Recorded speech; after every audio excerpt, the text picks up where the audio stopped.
اعوذ باللہ من الشیطان الرجیم بسم اللہ الرحمن الرحیم اولما اصابتکم مصیبۃ قد اصبتم مثلھا قلتم انا ھذا، تو جب تم پر ایک مصیبت آئی جب کہ تم اس سے دگنی مصیبت جو ہے ان کو پہنچا چکے ہو، قلتم انا ھذا، تم کہتے ہو یہ کہاں سے آ گیا، یہ کیوں ہو گیا، اللہ نے پہلے مدد کی تھی اب کیوں نہیں کی۔ قل ھو من عند انفسکم، اے نبی کہہ دیجئے یہ تمہارے اپنے نفسوں کی شرارت کی وجہ سے ہوا، تم نے غلطی کی، تم نے حکم کی خلاف ورزی کی، حتی اذا فشلتم وتنازعتم فی الامر وعصیتم من بعد ما اراکم ما تحبون ان اللہ علی کل شیء قدیر، اللہ تو ہر چیز پر قادر ہے۔ گویا کہ اسی مضمون کو دہرا کر لایا گیا کہ وَلَقَدْ صَدَقَكُمُ اللَّهُ وَعْدَهُ، اللہ وعدہ اپنا پورا کر چکا تھا۔ وَمَا أَصَابَكُمْ يَوْمَ الْتَقَى الْجَمْعَانِ، البتہ یہ اللہ چاہتا تو کنڈون کر دیتا، تمہیں کوئی سزا نہ دیتا، معاف کر دیتا بغیر سزا دیے، لیکن یہ کہ اللہ کی حکمت کا تقاضا یہ ہوا کہ تمہیں سزا دی جائے، اس لیے کہ ابھی تو بڑے بڑے مراحل آنے ہیں۔ اگر اسی طرح تم نظم کو توڑتے رہے اور احکام کی خلاف ورزی کرتے رہے تو پھر تمہاری حیثیت جو ہے ایک جماعت کی تو نہیں ہوگی، پھر تو ایک انبوہ ہے، ہجوم مومنین ہوگا، جماعت، لشکر، فوج، حزب اللہ درکار تو وہ ہے۔ وما اصابکم یوم التقى الجمعان، اور جو بھی مصیبت تم پر آئی ہے اس دن جس دن کے دونوں لشکر بھڑ گئے تھے آپس میں، فباذن اللہ، وہ اللہ کے اذن سے آئی ہے،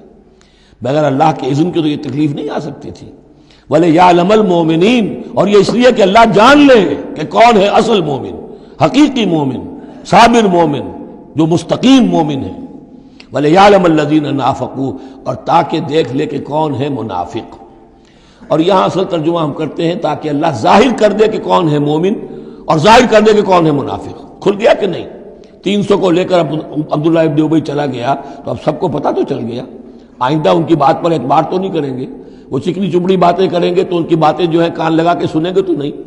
تو اللہ تعالیٰ نے چاہا کہ who's who and what is what یہ بالکل مبرہن ہو جائے، واضح ہو جائے۔ وقیل لهم تعالوا، اب یہاں وہ تذکرہ ہو رہا ہے آخر میں اس واقعے کا کہ جب کہ عبداللہ ابن ابی 300 آدمیوں کو لے کے واپس چلا گیا، اس وقت کچھ لوگوں نے اس سے کہا ہوگا کہ کہاں جا رہے ہو بے وقوفو، اس وقت تو لشکر سامنے آمنے سامنے کھڑے ہیں اور 300 آدمی نکل جائیں 1000 میں سے تو بقیہ جو باقی ہیں ان کے بھی کچھ نہ کچھ دلوں میں کمزوری پیدا ہوگی، جیسے کہ بنو حارثہ اور بنو سلمہ کے اندر کمزوری عارضی طور پر پیدا ہو گئی تھی۔ تو سمجھانے والوں نے جب کہا فقیل لهم تعالوا قاتلوا فی سبیل اللہ، اب ادفعوا، آؤ بھائی آؤ، کہاں جا رہے ہو، اللہ کی راہ میں قتال کرو یا دفاع کرو۔ دفاع ہو رہا ہے تو مدینے کے اوپر حملہ ہوگا تو کیا ہوگا، اگر یہاں پر یہ لشکر جو ہے شکست کھا گیا تو کیا تمہاری بہو بیٹیاں جو ہے پھر آ کر وہ انہیں لے کر اپنی بادیاں بنا کر نہیں لے جائیں گے؟ اللہ کی راہ میں جنگ کرو، اگر یہ نہیں تو کم سے کم اب دفاع جو ہے مدینے کا اس کے لیے تو کھڑے رہو۔ قالوا لو نعلم قتالا لاتبعناکم، ان کا اگر ہم سمجھتے کہ جنگ ہونی ہے تو ہم ضرور تمہارا ساتھ دیتے، یعنی یہ تو در حقیقت نورا کشتی ہو رہی ہے، یہ حقیقت میں جنگ ہے ہی نہیں۔ یہ محمد کے ساتھی جو مہاجرین آئے ہیں مکے سے اور یہ جو مکے سے اب آئے ہیں چڑھ کر، یہ سب ایک ہیں کہ تھیلے کے چٹے بٹے ہیں اور ہمارا ان سے کوئی سروکار نہیں۔ لو نعلم قتالا لاتبعناکم ہم للکفر یومئذ اقرب منہم للایمان، اس دن وہ ایمان کی نسبت کفر سے قریب تر تھے۔ یقولون بافواہہم ما لیس فی قلوبہم، وہ اپنے منہوں سے وہ بات کہہ رہے ہیں جو ان کے دلوں میں نہیں ہے۔ واللہ عالم بما یکتمون، اور جو کچھ وہ چھپا رہے ہیں وہ اللہ کے علم میں ہے۔ الذین قالوا لاخوانہم وقعدوا لو اطاعونا ما قتلوا، یہ وہ لوگ ہیں کہ جنہوں نے کہا، ان کے جو بھائی جو وہاں پر ابو سلمان صادق الایمان تھے جو وہاں شہید ہو گئے، تو جو لوگ بیٹھے رہے تھے انہوں نے کہا لو اطاعونا ما قتلوا، اگر وہ بھی ہمارے ساتھ آ گئے ہوتے، ساتھ ہمارے چلے آتے، 300 ہم آئے تھے،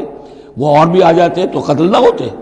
قل فادرؤوا عن انفسکم الموت ان کنتم صادقین، تو اے نبی ان سے کہیے اچھا اگر سچے ہو تو اپنی جانوں سے موت کو ہٹا کر دکھاؤ،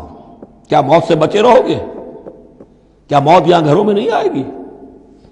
ولا تحسبن الذین قتلوا فی سبیل اللہ امواتا، اب وہ پھر آیت آ گئی 19ویں رکوع کی، ولا تقولوا لمن يقتل فی سبیل اللہ امواتا بل احیاء ولکن لا تشعرون، سورہ بقرہ اس کے 19ویں رکوع کی آیت ہے۔ اور یہاں وَلَا تَحْسَبَنَّ الَّذِينَ قُتِلُوا فِي سَبِيلِ اللَّهِ أَمْوَاتًا، ہرگز نہ سمجھنا ان لوگوں کو جو اللہ کی راہ میں قتل ہو جائیں کہ وہ مردہ ہیں، بل احیاء، بلکہ وہ تو زندہ ہیں، عند ربهم يرزقون، اپنے رب کے پاس انہیں رزق مل رہا ہے، رزق پا رہے ہیں۔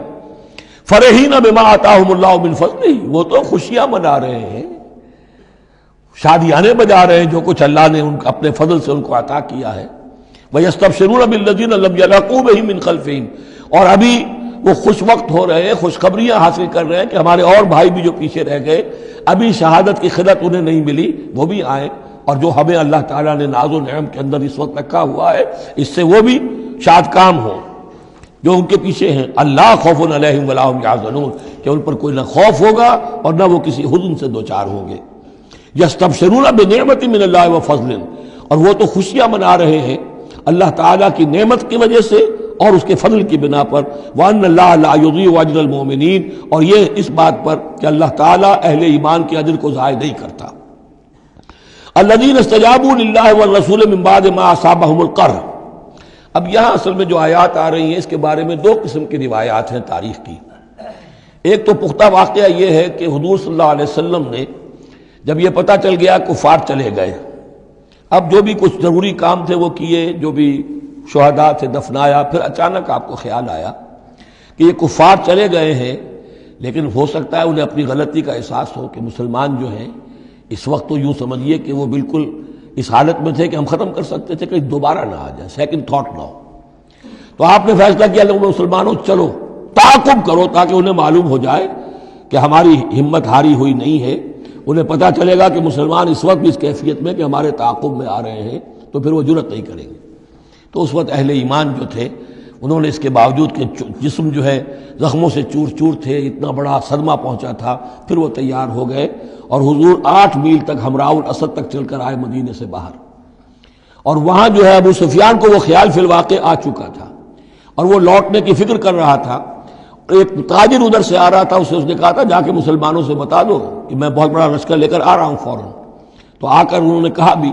لیکن اس کے بعد انہوں نے کہا کہ جو بھی ہو سو ہو، جو اللہ کا حکم ہے اس کے رسول کا حکم ہے، ہم تو کمر کس کے آ گئے ہیں۔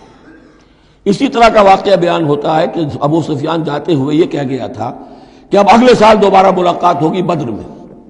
یعنی 1 سال پہلے بدر میں جنگ ہوئی تھی، اب 1 سال کے بعد جو ہے یہ احد میں ہم آ گئے مدینے پر حملہ آور ہو کر، اب ہمارے تمہارے درمیان تیسرا مقابلہ بدر میں ہوگا اگلے سال، وہ بدر صغریٰ کہلاتا ہے۔ تو حضور اس کے لیے نکلے، گئے بدر تک، ادھر سے ہی ابو سفیان اپنا پورا لشکر لے کر آئے، اور اس مرتبہ پھر وہی کیا کہ کچھ لوگوں کے ذریعے سے ہراسمنٹ پیدا کی، خوف پیدا کیا کہ لوگوں کیا کر رہے ہو بے وقوفو، وہ قریش تو بہت بڑا لشکر لے کر آ رہے ہیں، بہت بڑا لشکر لے کر آ رہے ہیں۔ تو اس کے جواب میں مسلمانوں نے وہ صبر والے کلمات کہے جو آ رہے ہیں۔ تو یہ دونوں یہ الفاظ جو ہیں، یہ آیات دونوں پر منطبق ہو سکتی ہیں۔ الذین استجابوا للہ والرسول من بعد ما اصابهم القرح، جن لوگوں نے لبیک کہی اللہ کی پکار پر اور رسول کی پکار پر اس کے بعد کہ انہیں چرکے لگ چکے تھے، زخم ان کے جسم زخمی تھے۔ للذین احسنوا منہم واتقوا اجر عظیم، یقیناً ایسے محسنین اور متقین کے لیے بہت بڑا اجر ہے۔ الذین قال لهم الناس ان الناس قد جمعوا لكم، جنہیں آ کر خبردار کیا تھا اور جن کو خوف دلایا تھا لوگوں نے کہ دیکھو لوگ بڑی جمع ہو گئے ہیں، بڑی قوت بڑی جمعیت آ رہی ہے، فخشوہم، ان سے ڈرو، فزادہم ایمانا، اس سے ان کے ایمان میں اور اضافہ ہو گیا۔ وقالوا حسبنا اللہ ونعم الوکیل، اور انہوں نے کہا اللہ ہمارے لیے کافی ہے اور اس کا سہارا سب سے اچھا سہارا ہے۔ فانقلبوا بنعمت من اللہ، ابو سفیان کو جب پتا چلا کہ محمد تو ہمارے تعاقب میں آ رہے ہیں تو انہوں نے عافیت اسی میں سمجھی کہ وہ پھر سیدھا مکہ کی طرف رخ کر لیا، اور یہی معاملہ ہوا ہے کہ بدر صغریٰ جو دوسری مرتبہ وہ بدر میں آنے کا، جب اس نے سنا کہ محمد رسول اللہ تو اپنے پورے ساتھیوں کے ساتھ آ گئے ہیں، تو کوئی کنی کترا کر اور طرح دے کر نکل گیا، مقابلے میں نہیں آیا۔ فانقلبوا بنعمت من اللہ، تو وہ لوٹ آئے اللہ تعالیٰ کے انعام سے، نعمت سے،